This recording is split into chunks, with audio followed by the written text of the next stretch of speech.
Hello everyone, আসসালামু আলাইকুম। আজকে আমি তোমাদের বুইন্দা তৈরি করে দেখাবো খুব সহজ রেসিপিতে।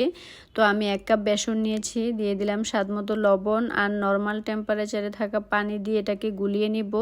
আমি যেই পরিমাণ বেসন নিয়েছি আমি সেই পরিমাণই পানি নিয়েছি। আর পানিটা একবারে দেওয়া যাবে না, এখানে বারে বারে দিয়ে তারপর এটাকে গুলিয়ে নিতে হবে। তো দেখতেই পাচ্ছ কীরকম একটা ব্যাটার তৈরি করেছি আমি। সেম প্রসেস ফলো করে তোমরা এভাবে ব্যাটার তৈরি করে নেবে। আর দিয়ে দিলাম রেডমিনের সামান্য একটু ফ্রুট কালার, এটা দিলে কালারটা খুব সুন্দর আসে, তোমরা চাইলে স্কিপ করতে পারো। আর দিয়ে দিব আরেকটা ইয়েলো কালারের জন্য সামান্য একটু জর্দার রং। এই রংটা কিন্তু পরিমাণে খুবই অল্প দিতে হবে, তা না হলে কিন্তু তিতা হয়ে যায়। তো এই জিনিসটা অবশ্যই লক্ষ্য রাখতে হবে। তো এখন আমি এগুলো বাছতে চলে যাব।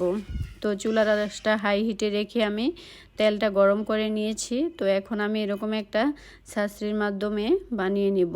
তো তোমরা চাইলে এরকম, যাদের বাসায় কম বেশি সবার বাসায় কিন্তু এটা থাকে, তোমরা এটা দিয়েও বানিয়ে নিতে পারো যাদের বাসায় ছাঁচ নেই।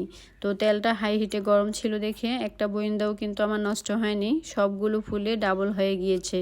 তোমরা সেম প্রসেস ফলো করে এভাবে বানিয়ে নিবে।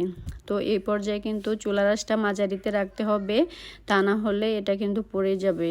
অবশ্যই টিপসটা ফলো করবে। তো এখন আমি আলু কালারগুলো ভেজে নিব। তো খুব সুন্দরভাবেই কিন্তু আমার ভাজা হয়ে গিয়েছে।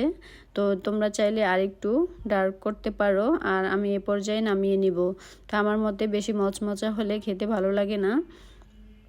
তো দেখো বাসায় কত সহজভাবে আমি বুইন্দা তৈরি করে নিলাম। আর আমার রেসিপিটা বিশেষ করে নতুনদের জন্য, পুরাতন যারা আছো তারা তো ইনশাল্লাহ পারোই, কারণ আমার রেসিপিটা দেখে কম বেশি যারা নতুন তাদের অবশ্যই কাজে আসবে। তো একবার হলেও তোমরা ট্রাই করে দেখতে পারো।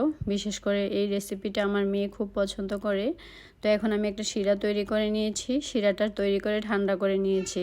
তো এখন আমি বুইন্দাগুলো দিয়ে দিব গরম গরম, তারপর দেখবে ফুলে ডাবল হয়ে গিয়েছে 1 ঘন্টার মধ্যে। তো খুব সুন্দর দোকানের মতো বুইন্দা তৈরি হয়ে গেল আমার।